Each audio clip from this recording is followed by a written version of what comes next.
First of all, my name is Josephine Saddleman. I'm named after my grandmother. Her name was Josephine. And in July, she would pick Saskatoons, and she would get a flour sack and open it up and send us up on the veranda roof because it was kind of not too steep. And we would put the berries on the sack, and twice a day she'd send us up to roll the berries around. And in the evening we had to go and bring it into the house in case it rained. And we did that for a few days until the berries were dry. And she would put them store them in a flour sack, and that would be our winter's food. And when she cooked it in the winter, she would add water and sugar, a little bit of sugar, and she would make dumplings, and that was our dessert. They did do canning, but she never did can Saskatoons. In August, we went out and gathered and got some hazelnuts, and we would eat the hazelnuts. And then we had a chokecherry bush just not far from the house, and we would pick them, and they were big, and we just ate them. They were good. And Oregon grapes. And in the spring, my grandfather would go out and go fishing in White Man's Creek. He had a gaff hook, and then he would, when he felt a fish, he would pull it, and that's how we got our salmon. And in the summer, we went fishing and caught some small trout, and Grandma would dip it in cornmeal and fry it for us. And in the fall, there was kokanee, and Grandma we'd catch them, and Grandma would dry them.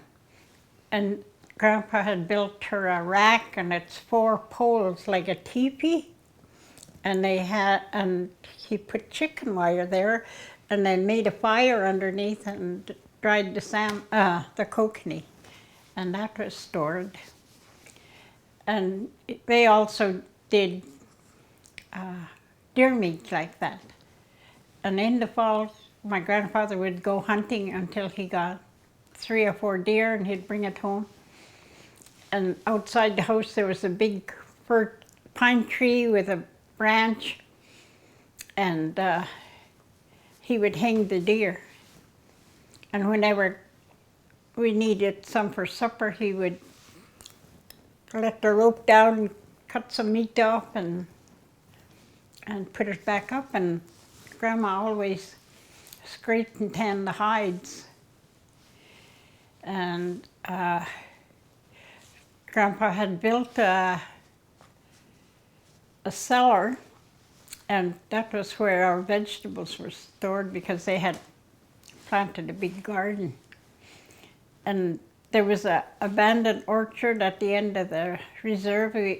We would go over and pick apples and store that in the cellar. And the canning that Mom and Grandma did was stored in the house. I guess it's called a crawl space. We called it a cellar, and just opened it up and stored all the canning down there. So in the fall, late fall, Grandpa would go out and bring in logs for the winter. So all he had to do was cut it as needed. He just seemed to cut so much per day. And our job was to bring it in the house in the evening. If we had a sore that didn't heal, because I don't remember going to the doctor, and they would boil red willow, and then when it cooled down, you washed with it, washed your sore. Or if we had a boil, they would put pitch on it, and it would draw the bacteria out. Oh, and I remember I had a wart right here. And I didn't like it, and Grandma said, if you want that wart to go away, go down to the creek, gather the foam, and put it on there. And if you're close to the house, she said, gather frog leaves, and mash it up, and put it on your wart. Something worked, my wart went away. It's believing, I think. So it's very important that we use some of the medicines that's out there. I was just mentioning that one of our band members needed a cataract operation, and he went out and picked buckbrush and drank the tea. And by the time he went for his surgery, he didn't need it. It was gone. So I think that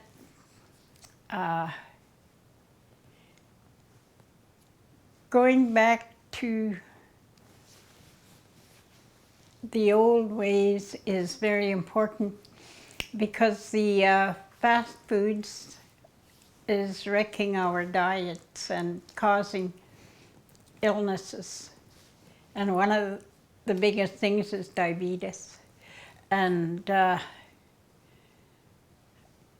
one of our band members was told if you went back to the old way, that you wouldn't have all these health problems. So God's pharmacy is out there, and our food. Thank you.